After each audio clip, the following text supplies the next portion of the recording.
onyesheni yuko wapi mtumishi Herbert Mlelwa na mmemkamata kwa kosa gani? Yuko wapi mtumishi wa Mungu Herbert Mlelwa na mmemkamata kwa kosa lipi alilofanya? Kwa nini amdili na majambazi na watekaji na wauaji na mafisadi wanaotafuna nchi? Mnakuja kudili na watumishi wa Mungu wanaokosoa mabaya. Je, nyinyi ni miungu? Je, nyinyi ni miungu? Na hiyo njia pekee ndio itakayofanya mpate kibali mbele za watu? Nataka niwaambie, kitendo cha kukamata watu wasiokuwa na hatia, mnajitengenezea chuki nyinyi wenyewe dhidi ya wananchi wenu wenyewe.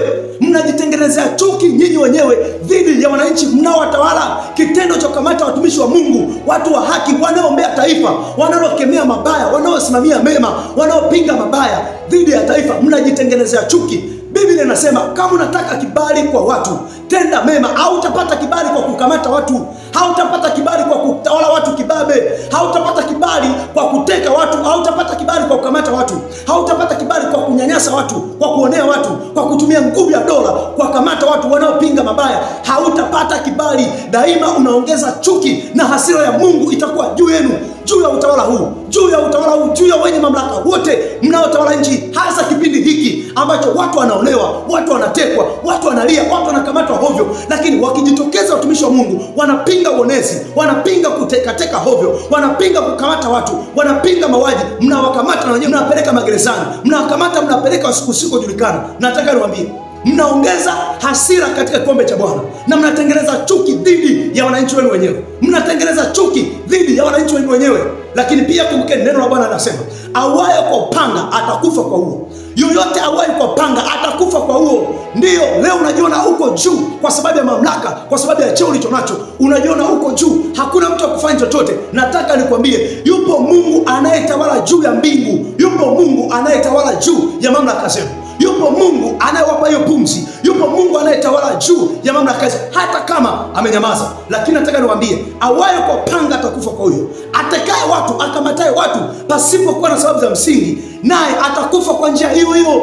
Atekaye watu atakufa kwa njia hiyo hiyo. Auaye kwa panga atakufa kwa huo. Kuteka watu, kukamatana hovyo, hamtapata kibali. Hamtapata kibali kwa wananchi, hamtapata kibali kwa Mungu, na hamtapata kibali kwa wananchi kwa kutekana hovyo, kwa kukamata watu hovyo, hasa watu wema, hasa watu wasiokuwa na hatia, hasa watu wema wanaopigania haki. Mnaacha kukamata wanaoteka, mnaacha kukamata watu wanaoua, mnaacha kukamata watekaji, mnakamata wachungaji wanaohubiri Injili, wanaohubiri haki, wanaosimama juu ya haki, wanaosimamia haki, wanaohubiri haki. Mnaacha kukamata watekaji na wauaji, mnaacha kukamata mifisadi, mnakuja kugusa watumishi wa Mungu wanaohubiri haki, wanaopinga dhuluma, wanaopinga utekaji, wanaopinga ukatili, wanaopinga mabaya. Hao ndio mnazunguka mnawakamata hao. Nataka niwaambie, hamjapata kibali kwa Mungu na hamtakuja kupata kibali hata kwa wananchi wenu mnaowatawala. Tawaleni kibabe, tisheni na dola, tisheni na bunduki, tisheni na vyovyote, lakini nawaambia hamtapata kibali kwa Mungu, hamtapata kibali kwa Mungu, na hamtakuja kupata kibali kwa wanadamu. Na kumbukeni, auaye kwa panga atakufa kwa huo.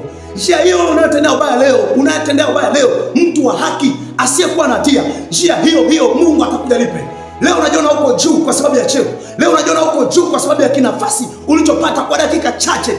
Kwa dakika chache unajiona uko juu, unajiona wewe ni Mungu, unafanya chochote utakacho kwa yoyote unayetaka. Nataka niwaambie, yupo Mungu anayesema auaye kwa panga atakufa kwa huo.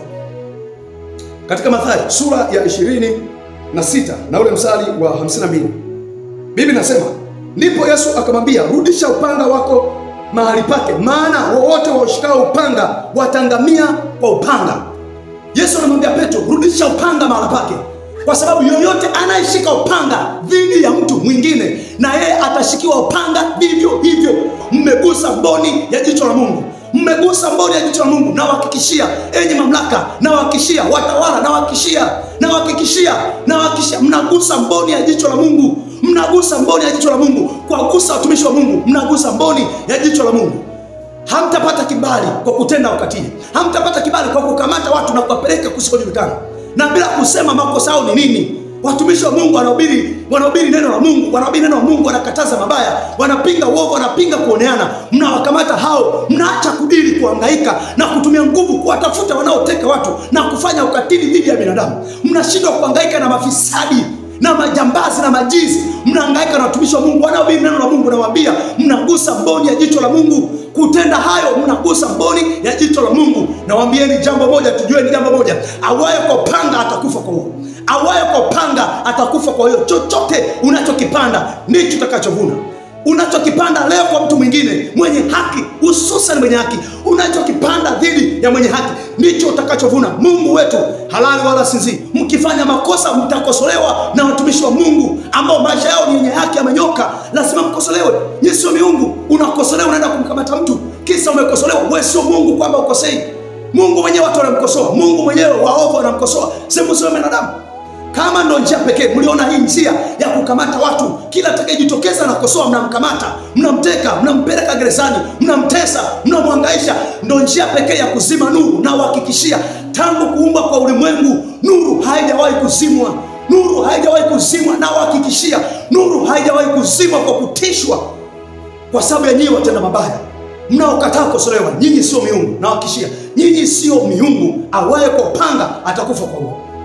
Onyesheni yuko wapi mtumishi Herbert Mlelwa na mmemkamata kwa kosa gani? Yuko wapi mtumishi wa Mungu Herbert Mlelwa na mmemkamata kwa kosa lipi alilofanya? Kwa nini amdili na majambazi na watekaji na wauaji na mafisadi wanaotafuna nchi? Mnakuja kudili na watumishi wa Mungu wanaokosoa mabaya. Je, nyinyi ni miungu? Je, nyinyi ni miungu? Na hiyo njia pekee ndio itakayofanya mpate kibali mbele za watu. Ndio njia itakayofanya mpate kibali mbele za watu. Na uhakikishia, kama ndo njia mnatafuta kuzima nuru kwenye nchi hii, haitakuja kuzimika. Nuru hamtakuja kuweza kuzima. Sana sana mnalipua hasira ya Mungu juu ya taifa hili. Mnainua, mnaibua, mnajaza, mnachochea ghadhabu na hasira ya Mungu juu ya taifa hili. Na uhakikishia watawala kwa matendo haya ya kukamata watumishi wa Mungu, mnagusa mboni ya jicho la Mungu na mnachochea hasira ya Mungu juu ya taifa hili. Upandacho juu ya mwenye haki utavuna. Hata kama mwenye haki atakufa, utavuna. Mungu atainua watu watakaokuja kulipa ulichokifanya juu yako mwenyewe, juu ya uzao wako, juu ya kizazi chako. Upandacho juu ya mtumishi wa Mungu utavuna. Hata kama atakufa, Mungu atalipa. Kisasi si juu yetu, juu ya Mungu.